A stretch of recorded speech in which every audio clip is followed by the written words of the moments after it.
بس وإيش هذا ما في يعني غير الشعر؟ يعني أنت مليتي من الشعر بشكل عام. زين اليوم إن شاء الله راح نسمع الشعر لكن أيوة بطريقة ثانية. ما سمعت شعر بحكي عراقي. لا أيوة ما اليوم سمعت. إن شاء الله راح نستمتع. يمكن أحب الشعر هنا. يمكن. اليوم سجاد بيغير نظرية الشعر. بيغير نظريتش مع الشعر. أوكي. يمكن أنت ما تحب النبرة اللي دائما في المدارس. أيوة بالفعل صح، يعني مع احترامي لجميع الشعراء، لكن أنا يعني كل شخص ورايه، فلازم واحد يختلف ولازم أيوة. واحد يتنوع.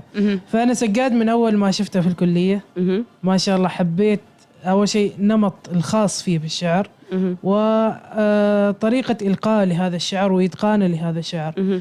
يمكن واحد لما يجي يسمع يقول هذا ما عماني، أو يعني ما يجلس يقدم الشعر بالصوت العماني. أيوة. مباشرة من صوت أنت تحسي بالاختلاف بتاتا. راح نتعرف إن شاء الله على ضيف حلقتنا لهذا اليوم، الشاعر سجاد بن علي البحراني، طالب بكلية البيان ومحب جدا للشعر، وظهر بعدة مناسبات شعرية وهو يقدم الشعر. مرحبا بك سجاد وأهلا وسهلا بك. السلام عليكم، أهلا وسهلا، شخباركم، كيف أموركم؟ حقيقة اليوم طيبنا بشوفتكم الطيبة. يا هلا، نورتنا سجاد. نورتنا سجاد، وسعيدين جدا بمشاركتك لحلقة اليوم من برنامج المجلس الطلابي. خلينا نبدأ نتمدح، نحن مدحناك واجد، ما مدحناك يعني أعطيناك حقك وقصرنا في حقك، هذه الشهادة، ولكن موضوع المدرسة شيء مكرر. صح. وأنا إنسان ما أحب شيء اسمه تكرار، فيقول لك خالف حتى تعرف. فالخلاف لابد يكون، يعني أنا من ناحيتي كسجاد أول ما بديت كإلقاء بسيط، بس بعدين من شوية فهمت الشعر وفهمت الأمور، شفت البيئة اللي أنا فيها، يعني ربما يكون ليس استنقاص من أحد، بس هو شعر شعبي وشعر عامي، صح، وكله على نمط واحد. فأنا قلت ليش ما أختلف، ليش ما أسوي شيء ثاني؟ التغيير حلو، يطلع لون سجاد. فجبت شوية ما بين الشعر العراقي وشوية ما بين الشعر الخليجي، فمزجتهن وصار مزيج جميل، والناس حبته، يعني الله شاهد. جميل. سجاد خلينا نعيد الذاكرة معا ونستذكر أول مرة لقيت فيها الشعر، وأول ما استكشفت هذه الموهبة، والشخص من هو الشخص اللي كان قدامك قال لك يا سجاد تراك أنت عندك موهبة وأنت قادر هذه الموهبة تنميها وتوصل لمواصل وأهداف عالية بإذن الله. حقيقة في البداية كل الشكر إلى أهلي، أبوي وأمي، يعني حقيقة ما قصروا معاي بأي شيء. وأبوي كان من الناس الداعمة اللي يعني يقول لي سجاد حاول تختلف، حاول تطلع بشيء ربما يصدم المقابل. فالحمد لله رب العالمين، يعني مع مساندتهم والمجتمع كذلك ما قصر معاي، طلعت بشيء جميل. ممتاز. جميل. سجاد يلقي الشعر ولا كاتب ويلقي الشعر؟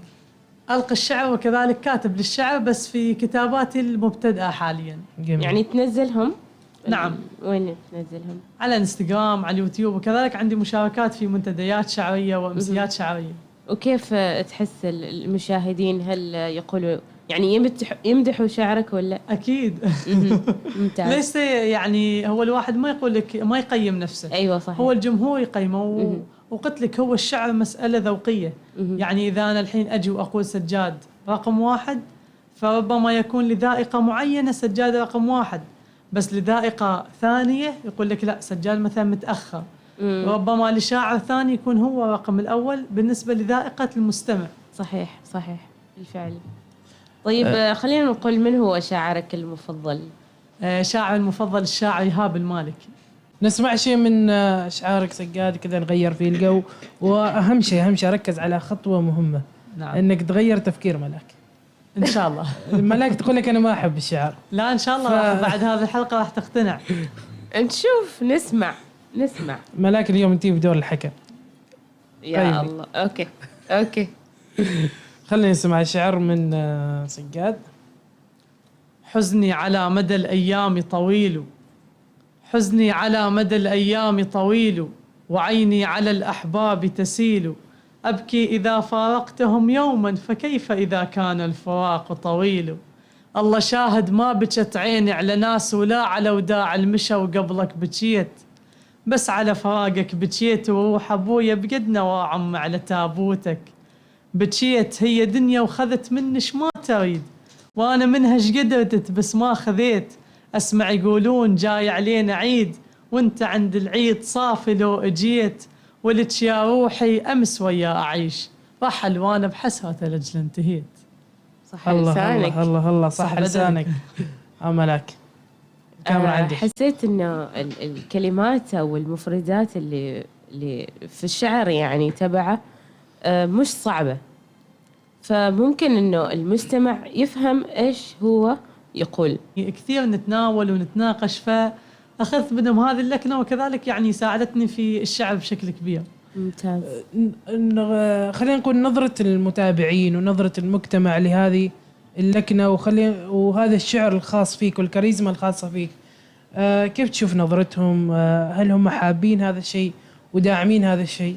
الحمد لله رب العالمين. يعني كثير من الجمهور تقول لي سجاد استمع على هذا المبدأ، أنه ربما تسوي مزيج يطلع أجمل مما أنه مثلا تتفرد في شعر معين أو في مجال معين، سواء كان بالفصيح أو بالشعبي. فالحمد لله رب العالمين. والشاعر يعني خلي أضرب لك إياها مثال. مثلا الحين أنا رسام، فعندي رسمة ربما تكون مرسومة بشكل جميل، ربما تكون على زوايا معينة جميلة، بس يحتاج واحد يلونها بلونه. هي حلوة بس إذا تتلون تصير أحلى. صحيح. فالشعر كذلك، الشعر هو كلمات ربما تكون مأخوذة من أشياء معينة، من مشاعر، من أحاسيس.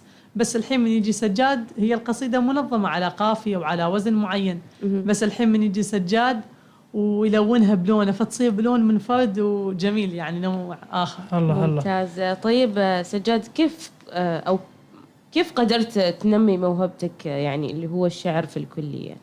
حقيقة في الكلية يعني أنا أول ما دخلت الكلية كان سابقا الناس كثير تعرفني. فمن دخلت أهلا وسهلا سجاد، حقيقة رحبوا معاي وصارت أول مشاركة اللي هي في نسأل الله لك التوفيق إن شاء الله، وإياكم إن شاء الله، ونشوفك كذا شاعر متميز وكتاباتك تلحن وتغنى وتكون بارزة في الوسط الشعري بإذن الله إن شاء الله. رسالة، نصيحة، أي شيء حاب تقدمه للمتابع الكريم؟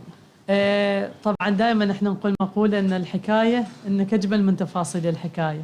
فخلي لك حكاية خاصة بك، يعني تكون ذائقة لنفسك.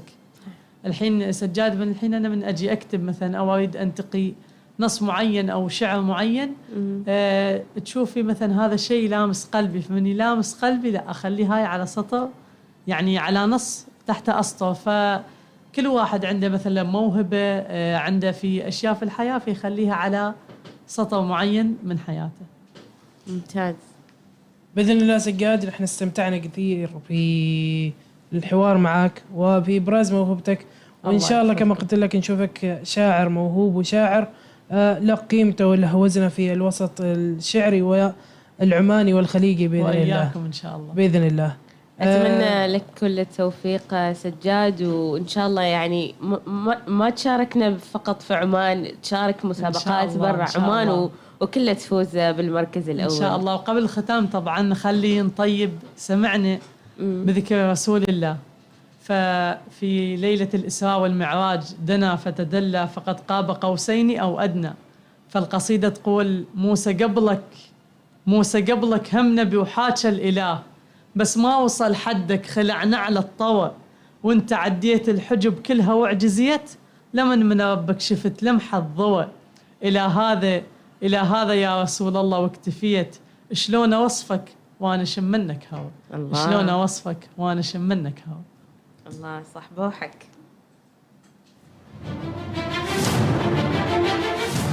صح الله بوحك سجاد، وكما قلت لك احنا استمتعنا في الحوار معك، وإن شاء الله نشوفك قادم الوقت أنك أنت مخصص، سواء كانت برنامج خاص للشعر أو أنك لك ديوانية خاصة تدعم فيها مواهب الشعراء بإذن الله رب العالمين. إن شاء الله. في ختام حوارنا معك سجاد، حابين نسمع قصيدة أخرى ونختم إن شاء الله الحوار.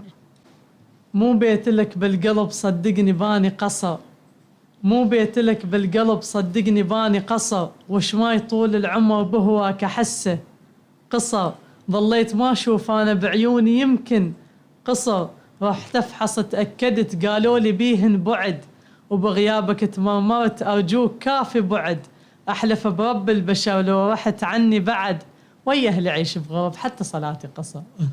ويا بعيش بغرب حتى صلاتي قصر. ترى أنا ما خليتك تشعر المرة الأخيرة غير للسبب، أبغى أشوف رأي ملاك. والله حلو ما شاء الله عليه، يعني الكلمات عاد هذا بالذات مال القصر. أوه حلو والله، حلو والله، شهادة أعتز فيها. شكرا جزيلا سجاد. مستمعينا ومشاهدينا الكرام، فاصل قصير